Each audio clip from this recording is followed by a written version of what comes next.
आज ना आपण एक अगदी सोपा नाश्ता करणार आहोत. पण हा नाश्ता करणं सोपं जरी असलं ना तरी बरेचदा आपण तो घरी करणं टाळतो आणि मार्केटमधून तयारच विकत आणतो. कारण ना आपल्याला उगाचच असं वाटत राहतं की बाबा हा नाश्ता छान फुगेल का, त्याला छान जाळी पडेल का. पण कसं असतं, प्रत्येक पदार्थ करण्याची एक विशिष्ट पद्धत असते. जर योग्य पद्धत वापरली आणि सगळे जिन्नस जर योग्य प्रमाणात मोजून मापून घेतले तर अगदी कमीत कमी मेहनतीत अगदी दरवेळी आपला प्रत्येक पदार्थ छान परफेक्टच बनतो. आज आपण इथे अगदी गुजराती पद्धतीचा छान जाळीदार गुबगुबीत आणि अगदी मार्केटमध्ये मिळतो तसा खमण ढोकळा करणार आहोत. आणि ढोकळ्यासाठी लागणारं सगळं साहित्य मी या अशा मापाच्या कपांनी आणि चमच्यांनी मोजून घेणार आहे. तसे काही फारसे महाग नसतात हे. स्टीलचे किंवा साध्या प्लास्टिकचे कसे का असे ना, पण हे चमचे आणि कप खूप उपयोगी पडतात. इथे आपल्याला 1.5 कप बेसन घ्यायचे आणि ते अगदी छान वरपर्यंत गच्च दाबून दाबून भरून घ्यायचे. आणि हे बेसन साधारण 200 ते 220 ग्रॅम इतकं आहे. आता हे पीठ आपण चाळणीने चाळून घ्यायचे. आणि हे पीठ बघा तुम्ही कसं मी ठोकून ठोकून काढतेय, म्हणजे हा कप किती मी दाबून दाबून भरलाय ते तुम्हाला कळतंय. आणि ढोकळ्यासाठी ना नेहमी बारीक बेसन वापरायचं आणि ते अवश्य चाळून घ्यायचं. चाळल्याने काय होतं, पिठामध्ये काही गुठळ्या वगैरे असतात ना त्या मोडतात आणि पिठामध्ये हवा भरून ते छान हलकं हलकं होतं. मगाचं पीठ आणि आता चाळून घेतलेलं पीठ यातला फरक बघा. चाळल्यावर पीठ कसं हलकं हलकं आणि हाताला मऊ लागतंय. आता एका बोलमध्ये आपल्याला 1 कप इतकं पाणी घ्यायचंय. आपण 1.5 कप बेसन घेतले, त्यासाठी आपल्याला 1 कप पाणी वापरायचे. पण हे सगळं पाणी आपण एकदम न वापरता त्यातले साधारण 4-5 चमचे पाणी आपण बाजूला ठेवून द्यायचं. आता या पाण्यामध्ये आपल्याला 4 टेबलस्पून इतकी साखर घालायची आहे. नीट लक्ष द्या, टीस्पून नाही टेबलस्पून भरून साखर घालायची आहे. टीस्पून म्हणजे लहान चमचा, टेबलस्पून म्हणजे मोठा चमचा. त्यानंतर घालायचं मीठ 1 टीस्पून. आणि आता हे आहे सायट्रिक ॲसिड, याला मराठीमध्ये लिंबू सत्व असं सुद्धा म्हणतात. दिसायला जवळजवळ साखरेसारखंच असतं आणि जवळच्या वाण्याकडे किंवा ग्रोसरी मॉलमध्ये अगदी सहज मिळतं. मार्केटमधून आपण जो खमण ढोकळा विकत आणतो ना त्यामध्ये हे सायट्रिक ॲसिडच वापरलं जातं. आणि या सायट्रिक ॲसिडमुळेच मार्केटमधला ढोकळा कसा अगदी जाळीदार आणि हलका हलका असतो. हे आपल्याला वापरायचे 1 टीस्पून. आणि ढोकळा छान पिवळा धम्मक होण्यासाठी ही पाव टीस्पून हळद. आता हे आपल्याला सगळं छान मिक्स करून घ्यायचंय आणि साखर विरघळवून घ्यायची आहे. हे बघा पाण्यामध्ये आता हे सगळं छान विरघळलंय. तर आता यामध्ये आपण जे बेसन चाळून ठेवलंय ना ते घालायचं. पण सगळं बेसन एकदम नाही घालायचं, थोडं थोडं करत घालायचं. म्हणजे एकतर परत त्याच्या गुठळ्या नाही होणार आणि दुसरं म्हणजे थोडं थोडं बेसन आपल्याला ढवळायलाही सोपं पडेल. तर आता हे असं थोडं थोडं करत सगळं पीठ मिक्स करून झालंय. फक्त ना हे पीठ फिरवताना थोडंसं हाताला जड लागतंय. त्यामुळे आपण जे पाणी शिल्लक ठेवलंय ना त्यातलं मी थोडंसं यामध्ये घालून घेते आणि साधारण 2 चमचे पाणी आपण शिल्लक ठेवायचं. आता हे पीठ आपल्याला 10 मिनिटं फेटून घ्यायचंय. ढोकळा करण्यामध्ये ना ही जी पीठ फेटण्याची प्रोसेस आहे ती अत्यंत महत्त्वाची प्रोसेस आहे. आपण जितकं जास्त वेळ पीठ फेटू ना तितका आपला ढोकळा छान जाळीदार गुबगुबीत अगदी कापसासारखा मऊ मऊ होणार. आणि तुम्ही ज्या डायरेक्शनने पीठ फेटायला सुरुवात केली आहे ना शेवटपर्यंत त्याच डायरेक्शनने पीठ फेटत राहायचं. म्हणजे जर या बाजूने फेटताय तर तसंच फेटायचं, उलट नाही करायचं. शेवटपर्यंत एकाच दिशेने पीठ फिरवत राहायचं. हात तर दुखतातच, पण मग काय करायचं, 2 मिनिटं फेटायचं, थोडा वेळ थांबायचं, परत 2 मिनिटं फेटायचं. असं करत करत आपल्याला पीठ फेटावंच लागणार आहे, कारण ही स्टेप आपण अजिबात स्किप नाही करू शकत. तर आता 10 मिनिटानंतर बघा चांगलं फेटून घेतल्यामुळे पीठ थोडंसं फ्लफी झालंय आणि स्मूथ झालंय. तर आता हे 10 मिनिटं झाकून ठेवायचं आणि तोपर्यंत आपण पुढची तयारी करू.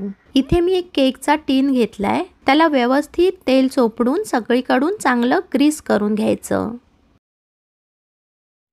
या इडलीच्या कुकरमध्ये मी ढोकळा वाफवणार आहे. ढोकळा वाफवण्यासाठी आपण जे भांडं वापराल ना फक्त इतकंच बघायचं की त्याचं झाकण घट्ट लागलं पाहिजे, म्हणजे त्यातून वाफ बाहेर पडायला नको. या कुकरमध्ये एक उंच स्टँड ठेवायचा आणि त्याच्या काठापर्यंत येईल इतकं पाणी यामध्ये घालायचं. पाणी नेहमी पुरेसं असलं पाहिजे, कारण ढोकळा आपण मीडियम टू हाय फ्लेमवर 25 ते 30 मिनिटं वाफवून घेणार आहोत. त्यामुळे या भांड्यातलं पाणी सुकून जाणार नाही याची काळजी आपण घ्यायची आहे. गॅस चालू करून एकीकडे पाणी गरम करायला ठेवायचं आणि या ढोकळ्यावर घालण्यासाठी आपल्याला छान खमंग फोडणी सुद्धा तयार करून घ्यायची आहे आणि सोबतच मस्त हिरवीगार अशी चटपटीत चटणी सुद्धा करायची आहे। ढोकळ्याची चटणी तर अगदी सोपी असते पण त्याची चव छान असते। आपण याची थोडी पूर्वतयारी करून ठेवूया म्हणजे आयत्या वेळी आपली घाई नाही होणार। आता साधारण 15 मिनिटं झाली आहेत। आपण आपलं पीठ बघूया कसं भिजलंय ते। हे बघा पिठावर हे असे लहान लहान हवेचे बुडबुडे आलेले दिसतायत। थांबा मी जवळून दाखवते तुम्हाला।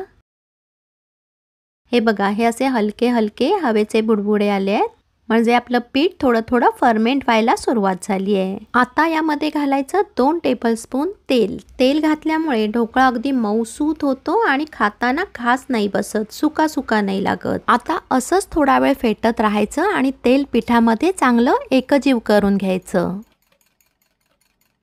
सुरुवातीच्या आणि आत्ताच्या पिठामध्ये खूप फरक आलाय। फेटताना आता अगदी हलकं हलकं लागतंय पीठ आणि किती मुलायम बनलंय। ही रेसिपी ना तुम्ही जर अगदी अशीच्या अशी स्टेप बाय स्टेप फॉलो केलात तर तुमचा ढोकळा कधीही बिघडणार नाही आणि अगदी नेहमीच तो एकसारखा जाळीदार गुबगुबीत होईल। आता हे असं जवळजवळ 5 मिनिटं फेटून झालंय आणि इथे बघा पाणी हळूहळू उकळायला सुरुवात झाली आहे आणि अगदी मिनिटभरातच त्याला चांगली खळखळून उकळी येणार आहे। आता काय करायचं, या पिठामध्ये ना आपल्याला खाण्याचा सोडा घालायचा आहे। ढोकळा छान जाळीदार आणि हलका हलका बनवण्याच्या प्रोसेसमध्ये हा सोडा खूप महत्त्वाचं काम करतो। पण हा सोडा पिठात घालण्याची एक विशिष्ट पद्धत आहे। काय करायचं, आपण जे पाणी शिल्लक ठेवलंय त्यामध्ये 1 टीस्पून खाण्याचा सोडा घालायचा, तो व्यवस्थित विरघळवून घ्यायचा आणि मग हे पाणी या पिठावर घालायचं।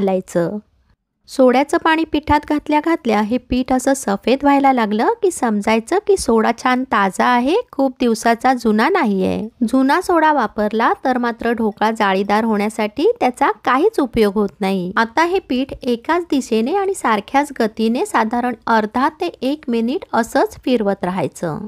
एकदा का सोडा नीट मिसळला गेला आणि पीठ चांगलं फुगून वर आलं की मग मात्र जास्त फेटत नाही राहायचं, नाहीतर पीठ जितकं वर आलंय ते सगळं खाली बसून जाईल। आणि आता अजिबात वेळ न घालवता हे पीठ लगेचच या टीन मध्ये ओतून घ्यायचं। पाण्याला चांगली उकळी आली आहे, यामध्ये हा टीन ठेवून झाकण अगदी घट्ट लावायचं आणि साधारण 25 ते 30 मिनिटं मोठ्या आचेवर हा ढोकळा आपल्याला वाफवून घ्यायचा आहे। आणि आता सारखं सारखं झाकण उघडून बघत नाही बसायचं की ढोकळा फुललाय का असं, कारण त्यामुळे टोपातली गरम वाफ बाहेर जात राहील आणि मग ढोकळा फुलणार तर नाहीच पण मधोमध खाली बसेल।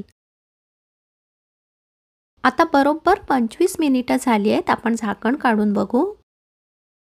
हे बघा ढोकळा अगदी कसा छान वरपर्यंत फुलून आलाय आणि मस्त गुबगुबीत झालाय। आपण टूथपिक घालून चेक करून बघू।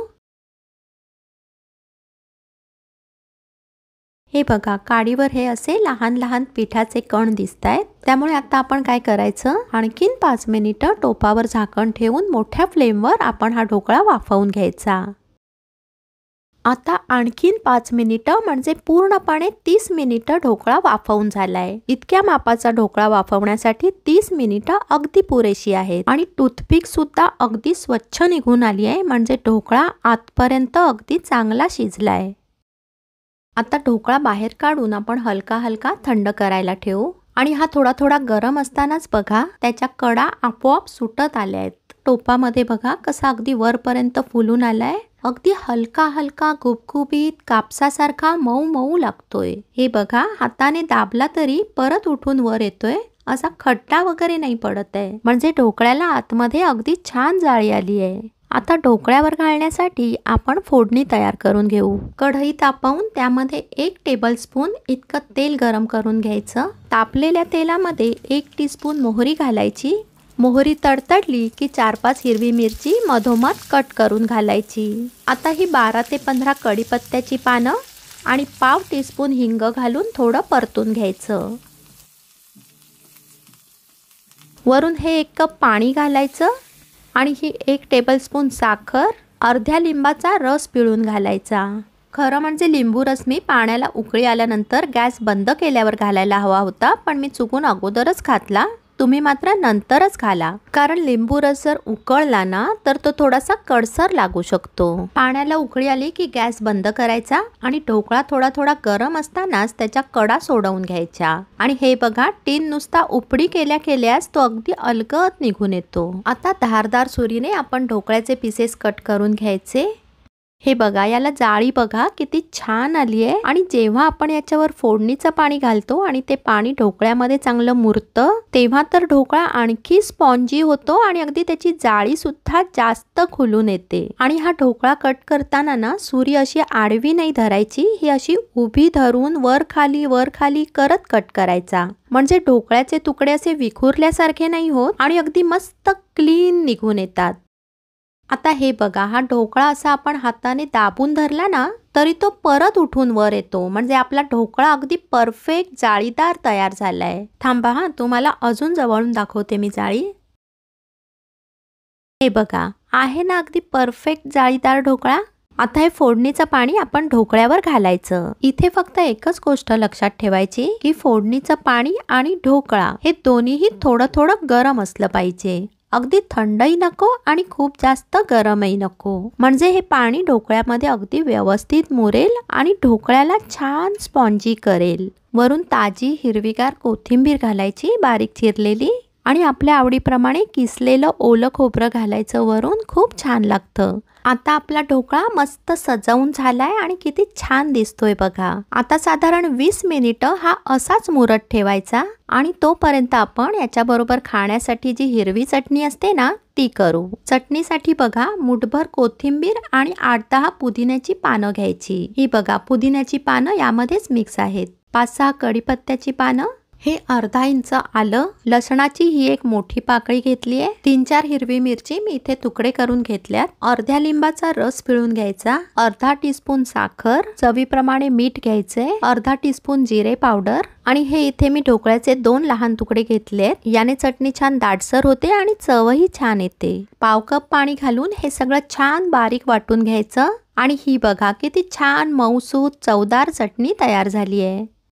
आता 20 मिनिटानंतर आपला ढोकळा खाण्यासाठी अगदी तयार झालाय। थांबा, एक तुकडा आपण तोडून सुद्धा बघूया। हे बघा, याला जाळी बघा कशी आली आहे, नुसत्या बोटांनी अलगद बाजूला होतोय आणि तोडताना मी अजिबात जोर नाही लावत आहे, इतका तो अगदी कापसासारखा झालाय। जर मी केलेला हा खमण ढोकळा तुम्हाला आवडला असेल तर मला कमेंट करून तसं नक्की सांगा। व्हिडिओला एक लाईक द्या, जास्तीत जास्त शेअर करा आणि जर चॅनलवर नवीन असाल तर जरूर सबस्क्राईब करा, जेणेकरून मी केलेल्या नवीन रेसिपीज तुम्हाला लगेच पाहता येतील। पुन्हा भेटू अशाच एका छानशा रेसिपीसह, तोपर्यंत धन्यवाद।